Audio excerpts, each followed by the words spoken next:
escuchado a Christine Lagarde en esta última hora hablar sobre ello, hablar sobre el shock energético, sobre la inflación, sobre el coste de la vida de los ciudadanos y, ojo, porque también le han preguntado por el famoso precio, por el famoso tope al precio del gas, del que tanto hablamos la semana pasada, ese tope que la Comisión Europea propone en 275 euros el megavatio hora y tope al que España le dijo que no. Es más, Teresa Rivera al frente fue quien lideró esa negativa, ese no oficial exacerbado por parte también de otros países europeos, porque decía realmente este tope es una broma de mal gusto, no tiene ningún sentido, es inaplicable. Y atención, porque a Christine Lagarde hoy le han preguntado además sobre ello, porque han citado un informe del Financial Times, un artículo en el que habla de que este tope al precio del gas en la Unión Europea daría como resultado un impacto negativo, un golpe de 33.000 millones de dólares al mercado energético.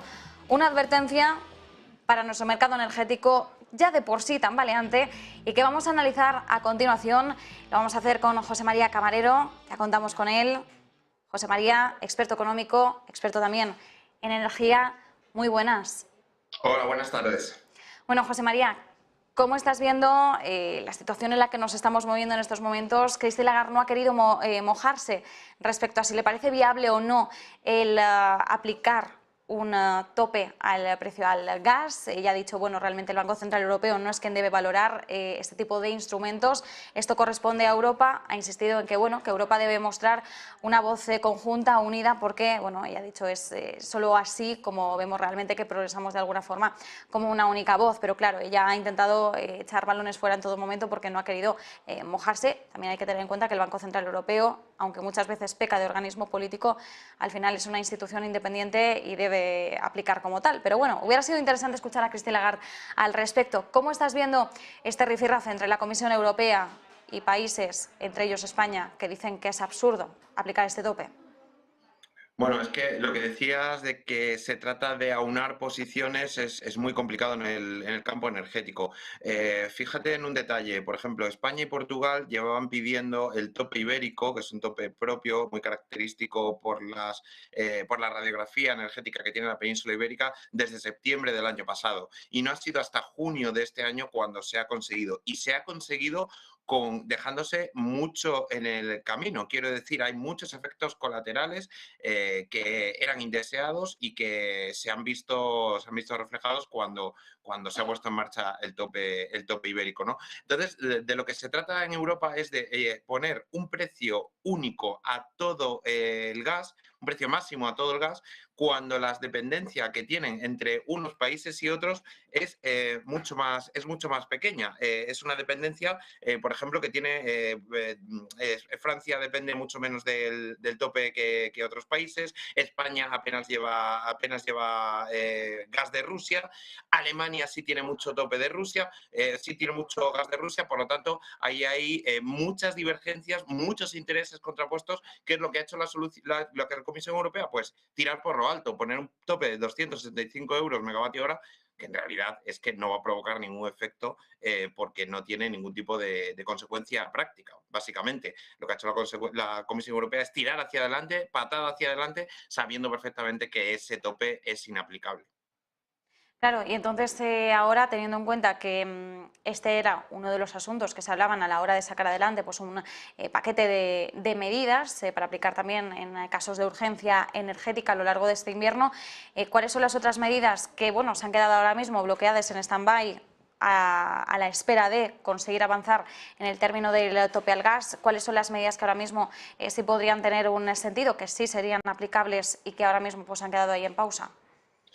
Todo lo que tiene que ver con la limitación de los precios, la limitación de las cotizaciones es muy complicado. Ya te digo, si fue muy complicado aplicarlo en dos países concretos, hacerlo en 27, todavía más. Por lo tanto, yo no veo grandes avances en ese sentido en los próximos meses en el ámbito europeo. El avance sería reformular los cálculos que se hacen diariamente con el precio de la electricidad sobre ese pool energético, sobre el pool eléctrico, pero es que eso no va a llevar meses, eso puede llevar incluso hasta años. Por lo tanto, se trata fundamentalmente de a corto plazo dejar de depender tanto del precio del gas en Rusia, que es una cosa que en España y Portugal lo vemos muy fácil, pero que en otros países como Alemania es muy complicado, acelerar la implantación de todo tipo de renovables, pero esto sabemos que lleva varios meses, no es una cosa que se pueda hacer un día para otro, y en tercer lugar, es muy importante, y esto va en contra de la propia descarbonización, pero es lo que se está haciendo, volver a utilizar algunas centrales clave de carbón o incluso nucleares, pues para garantizar el suministro y para evitar que los precios se disparen.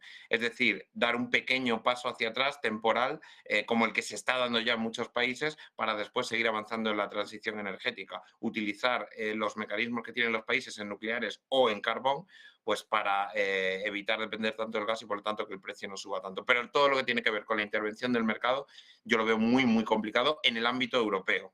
En el ámbito español y portugués, pues sí, se está aplicando, no sin muchos temores por parte del resto de socios, pero también con muchos efectos colaterales, como estamos viendo. Nada, esta solución tampoco era perfecta. Y mientras, José María, también tenemos que mirar la situación que tienen en Reino Unido, porque lo que hemos conocido hoy es que van a intentar evitar a toda costa que se produzca el primer apagón eléctrico. De hecho, la compañía que gestiona la red eléctrica británica, National Grid, ha avisado a hogares, a empresas, para que se preparen ya para reducir el consumo de forma inmediata. Ha dicho que lo más probable es que mañana lance una petición formal para evitar un apagón eléctrico y ha prevenido a algunas energéticas, como es el caso de E.ON o British Gas, de cara a una posible activación de un mecanismo que se haya acordado por parte del Gobierno británico para aplicar en estos casos. De hecho, parte de los consumidores de todas estas empresas citadas se han acogido a una modalidad de servicio flexible por la que cada vez que se emita este tipo de alerta van a reducir su consumo a cambio de una compensación económica.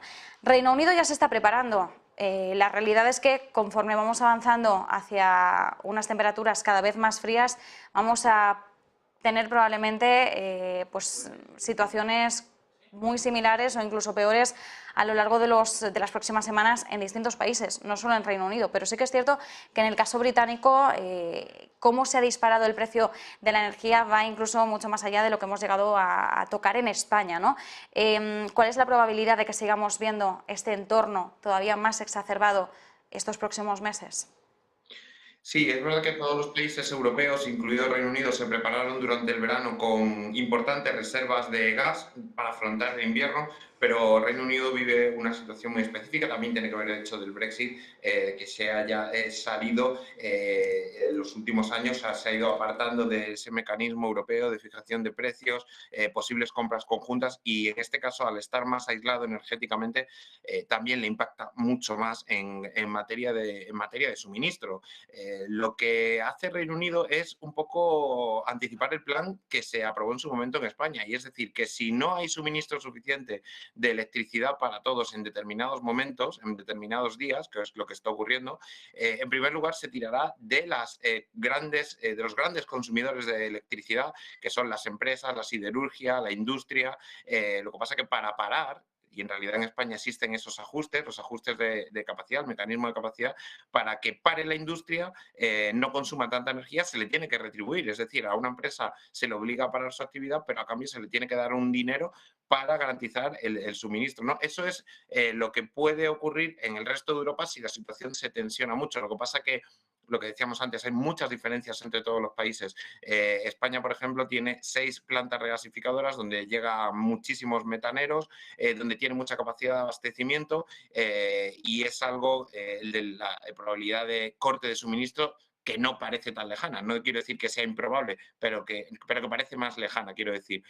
Algo que en el resto de países se temía mucho en verano, por ejemplo, en Alemania se ha temido mucho por el tema de la industria, ahora parece que está más relajado, pero a medida que se acerque el invierno y que las temperaturas suban y que el gas, el consumo de gas y el consumo de electricidad suba, pues este tipo de actuaciones no hay que descartarlas, de que primero pare la gran industria, luego paren empresas y todo para evitar que el consumo doméstico, digamos que está en el último eslabón de la cadena, se vea perjudicado ante una posible falta de suministro. Pues nos quedamos con estas claves, con ese análisis. José María Camarero, como siempre, muchísimas gracias. Gracias a vosotros. Bueno, mientras tanto nosotros, como decimos, no podemos dejar